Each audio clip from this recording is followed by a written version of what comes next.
uno encuentra en el libro muchos detalles, exploraciones desconocidas, incluso nombres que lo sorprenden a uno porque a pesar de haber tenido una relación con esos tiempos, no sabía cuál podría ser el vínculo que alguien tuvo con una organización. Y Darío la aclara, nos muestra con claridad los nacimientos, el desarrollo de los movimientos guerrilleros en Colombia. No es una simple suma de individuos ni de organizaciones. Es la historia de un país con muchos actores cuyos roles construyen y representan una realidad con características y significados propios. La observación de los hechos conduce al analista a la observación del movimiento de las estructuras y viceversa. Son precisamente los hechos, y entre ellos la coyuntura, la crisis, los fenómenos sociales, que ponen de presente el devenir estructural con todas sus manifestaciones. Esto es lo que nos ofrece Darío y lo logra con excelencia en su libro. Por eso, no solamente es de obligatoria lectura para los analistas y los estudiosos de las ciencias sociales, para los ciudadanos en Colombia en general, para todos aquellos interesados en el presente, para todos aquellos y aquellas que tenemos todavía esperanza.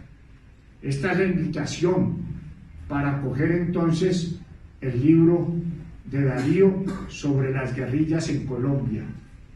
Y hemos querido que hoy nos cuente su experiencia, la relación con el libro, Sandra Ramírez, y luego le daremos la palabra al autor. Muchas gracias. La firma del acuerdo ha significado eso para nosotros. Estos nuevos escenarios que, acompañados de estas obras, no puede ser de otra manera, además, como las guerrillas en Colombia, que nos ayudan a aclarar, que nos ayudan a ver de otra manera distinta la realidad de nuestro país. Esa realidad que a veces es esquiva en las ciudades, pero que en los campos ha sido muy, pero muy fuerte. Yo diría una cosa, leyendo aparte del libro de Darío, que las guerrillas en Colombia han existido toda la vida, todo el tiempo, han sido diferentes procesos.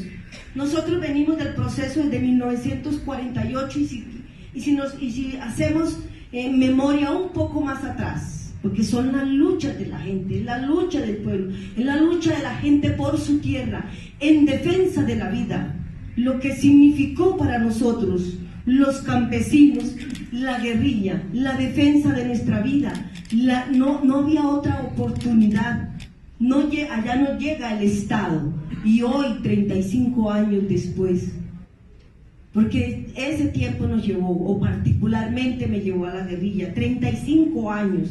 Pero hoy, 35 años después, retornamos a esta sociedad y retornamos a nuestros campos y está lo mismo.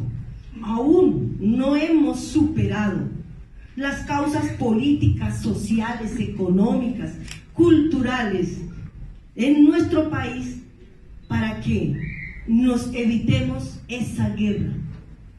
La firma del acuerdo sí tiene que significar esa herramienta legal en la que cada uno de nosotros nos apoderemos de ella para iniciar la reconciliación de nuestro país y la construcción de una nueva sociedad, apoyados en esta memoria que es muy importante, porque hay que saber qué pasó, hay que saber cómo se vivió la guerra para no repetirla. Y efectivamente, cuando presentamos este tipo de obras como las que escribe Darío, es para eso, para conocerlas y no olvidarlas. Porque en los años 90 intentamos una negociación, pero a cambio de eso también recibimos un fuerte bombardeo durante 8 días.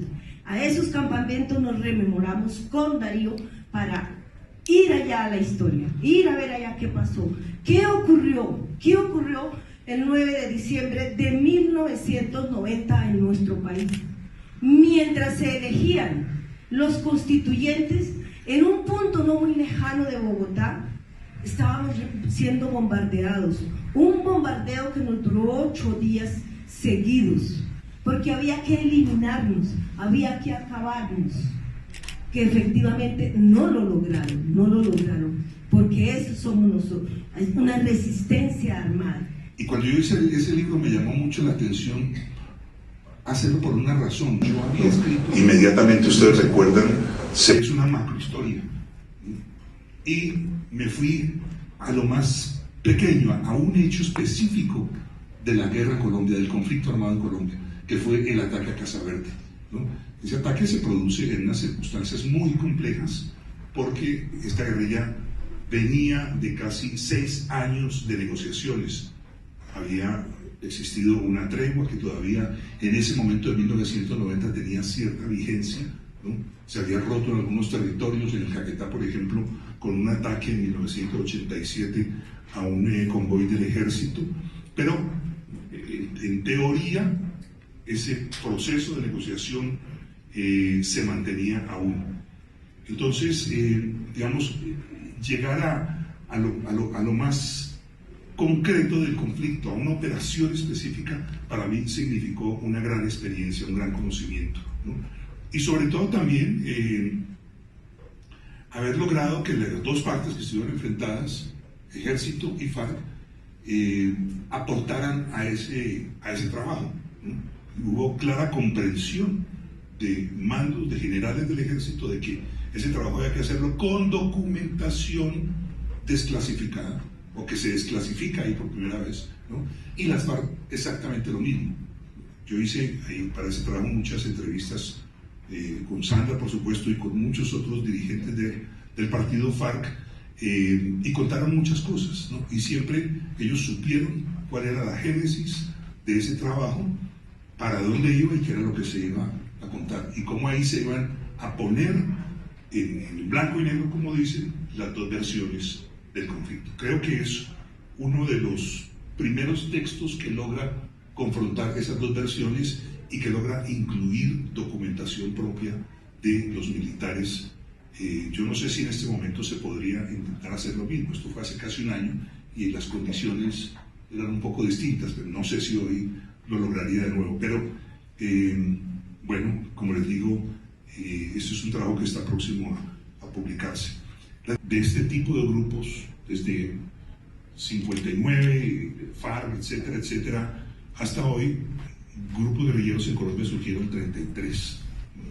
Ahí, repito, estaban grupos pequeños como Autodefensa Obrera, como el PLA, por ejemplo, ¿no?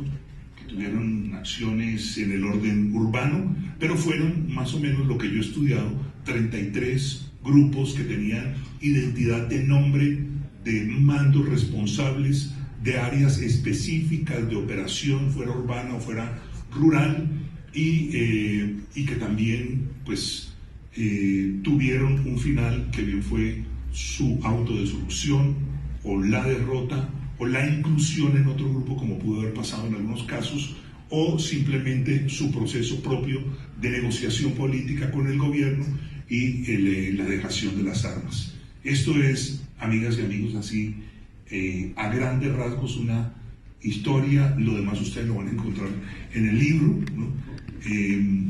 Quiero contarles que el libro está preparando ya una segunda edición con algunos tips, dicen, que me dio ahora el profesor La Tortuga, ¿no? Muy seguramente los vamos a incluir ahí, pero ha tenido 4 o 5 reimpresiones ya. Es decir, el libro ha contado con la buena acogida de personas como ustedes, que encuentran ahí una información valiosa para entender lo que nos pasó, y sobre todo también para entender muchas cosas de lo que no podía seguir pasando en nuestro país, ¿no?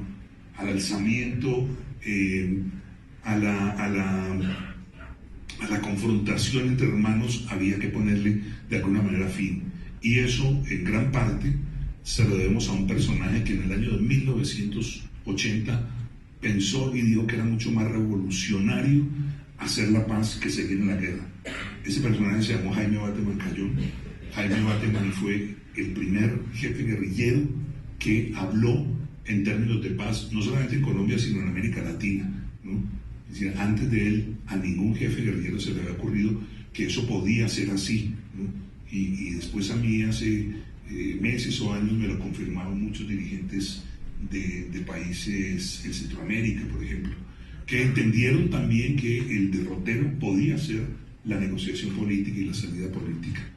De manera que, de nuevo, muchísimas gracias por estar aquí, por acompañarme en esta aventura, y muchísimas gracias a Sandra, a Adolfo, profesor, gracias, y a todas y todos ustedes. Muchas gracias.